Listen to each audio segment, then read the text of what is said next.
Hello again, everyone. That's Randy, your sewing machine man, and we're looking at a Janome. It's called the Harmony 2049. And the reason we're looking at this one is because it's an example of a machine that is a 15 class front load, not heavy duty, but I would take it over the Singer, quote unquote, heavy duty. That's the name of the machine. It doesn't describe its attributes, it's its name. It's like this one's name is Janome.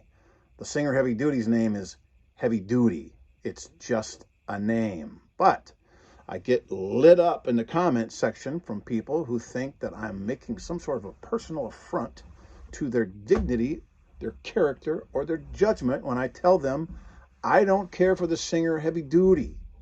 It's an opinion. A fact is when I say this machine has 25 built-in stitches. That's not an opinion. You can count them. There's 25 stitches here on this machine. This is the stitch width dial. I don't believe that or feel that. I see that. It makes the needle move. This is the stitch length dial. It's between 2 and 3. It's at about 10 stitches per inch there. Not an opinion. I can get my machinist ruler and I can measure it. The tension's on 4. Between 3, 4, and 5, that's the zone that has the little squares around it. Not my opinion. That's a fact. This machine is a 15 class front load, and if you'll notice down here, what's going on, which is different from the Singer quote unquote heavy duty, is that you'll see that there's a light gleaming off something. Looks like chrome plated steel. Is that chrome-plated steel? Yes, not my opinion.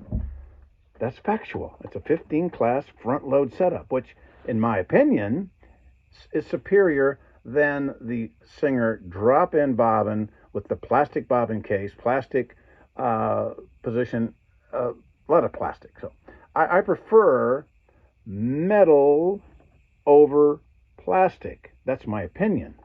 Metal is stronger than plastic. That's a fact. So you see, it's just a matter of logic to say, well, which one would I rather have? For the money, I'm taking this Janome Harmony 2049 because I can service it when the needle hits the hook assembly, which will happen on every machine. It'll put a burr on the end. I can polish it off. If it hits a plastic bobbin case, it'll put a hole through it. Sometimes it'll compromise it to the point where it has to be replaced. It'll break it.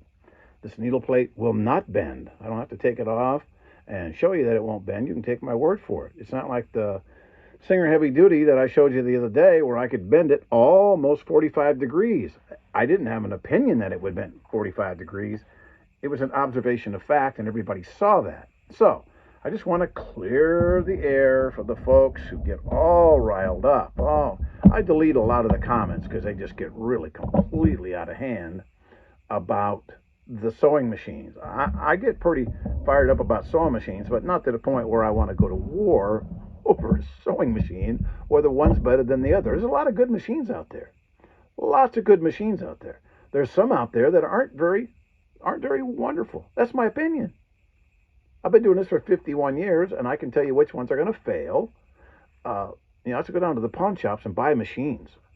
All the pawn shops in the Dallas-Fort Worth area, with very few exceptions, I bought sewing machines from, and I have a Texas sales tax permit on there, so I can buy them wholesale. They know me when I walk through the door, and sometimes they'll call me and say, I have 10 machines here.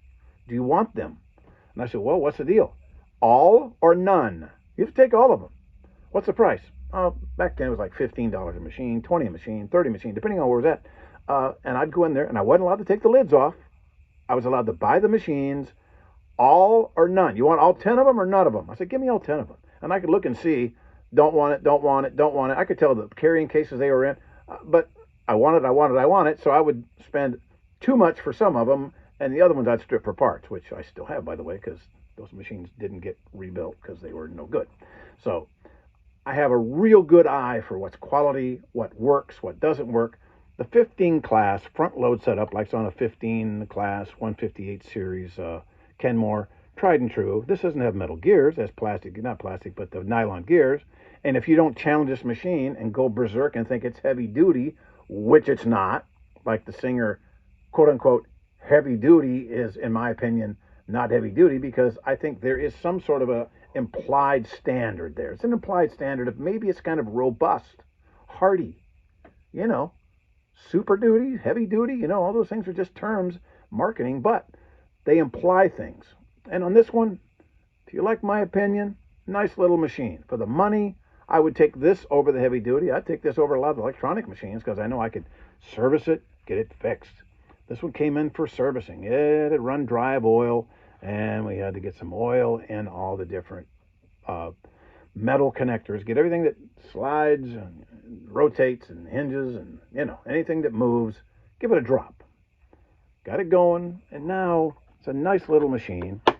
It's a Harmony 2049 by Janome, and yes, I would take it over any new Singer, any new Brother, any new Viking, Husqvarna, any new Pfaff. I don't care how much you spend on it, I'd take it over all of those because it's a good, serviceable machine. Serviceable, opinion, you can't measure serviceable no more than you can measure heavy duty, but I'll take this machine.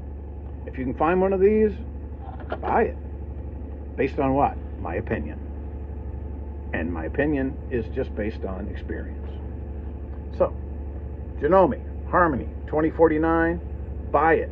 You'll like it. It's a good little portable machine. Thanks.